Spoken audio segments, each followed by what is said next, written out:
뉴스비 시간입니다. 불과 나흘 만에 8조가 증발한 라더견 주가 조작 사태가 벌어진 지도 9개월째. 검찰과 라 씨의 주장이 첨예하게 대립하고 있는 가운데 아직까지 법원의 판단은 나오지 않고 있습니다. 취재진이 입수한 라 씨의 옥중 편지에서 라 씨는 자신이 주가 조작을 한 거면 국민연금도 주가 조작이라는 납득하기 어려운 주장을 펴고 있었습니다. 오승열 PD입니다.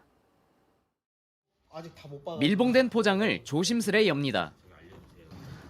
저번에 갖고 온 게 5억, 10억짜리가 있나요? 그러니까 그것도 뭐 봐야지 아는 건데. 안에 들어있는 건 해외 유명 화가 데이비드 호크니의 작품 마이 윈도우입니다.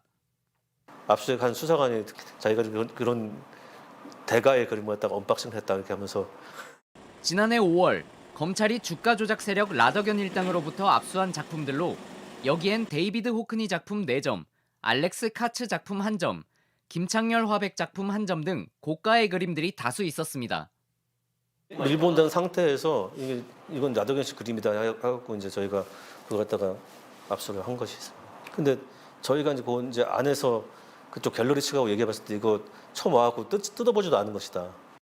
라더견 일당의 불법 자금으로 구입한 것으로 추정되는데 검찰은 이들이 4년간 벌어들인 부당이득이 7,300억여 원에 달하는 것으로 보고 있습니다. 이렇게 오랜 기간 적발되지 않을 수 있었던 건 이들이 기존 방식과는 전혀 다르게 주가를 움직였기 때문입니다. 이번 애들은 굉장히 생소해요. 처음 보는 애들이었어요. 처음 보는 사람들이 굉장히 그 세력도 거대해요. 근데 유형도 굉장히 새로운 집단이 갑자기 출몰한 거예요. 기존의 주가 조작 같은 경우에는 주로 투기성이 있는 종목들, 상승폭이 강한 종목들 있지 않습니까? 민감한 종목들.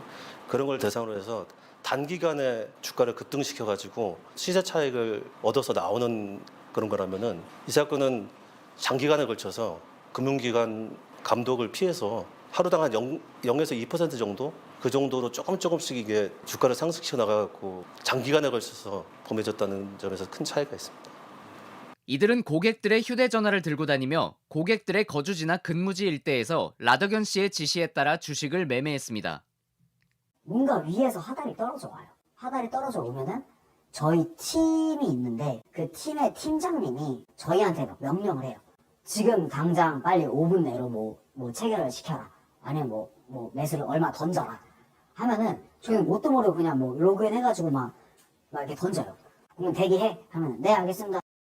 밖에서 보면은 실제적으로 고객들이 직접 거래를 하고 고객들의 투자 판단에 의해서 투자를 하는 것처럼 보이게 마련이죠. 근데 사실은 그 투자 판단은 맨 위에서 라더견이 일사불란하게 조직적으로 투자 행위 하나하나를 다 결정을 하고 지시를 하는 구조입니다. 이렇게 주식을 사고 팔며 고객들로부터 받은 수수료는 1,900억 원으로 추산됩니다. 금융당국도 신종 주가 조작에 비상이 걸렸습니다. 주가 조작 세력들이 장기간 대범하게 우리 자본시장을 교란한 사건이 발생한 데 대해 금융당국의 수장으로서 매우 송구스럽게 생각하고 최근의 주가 급락 사태를 사전에 감지하지 못한 것에 대해서 금감독원장으로서 국민 여러분들께 송구한 마음을 금할 수 없고 사죄의 말씀을 드리겠습니다. 이번에 주가 급락 사태처럼 날로 교묘해지는 신종 주가 조작에는 적시 대응하기가 참 어려웠습니다.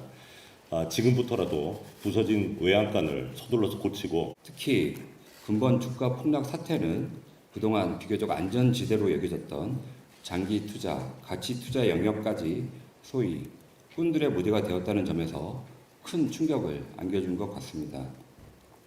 이들은 지금도 불법인지 몰랐다는 등 납득하기 어려운 주장을 펴고 있습니다. 취재진은 라더견 씨의 입장이 달라진 게 있는지 문의했고 라 씨는 취재진에게 옥중 서신을 보내왔습니다.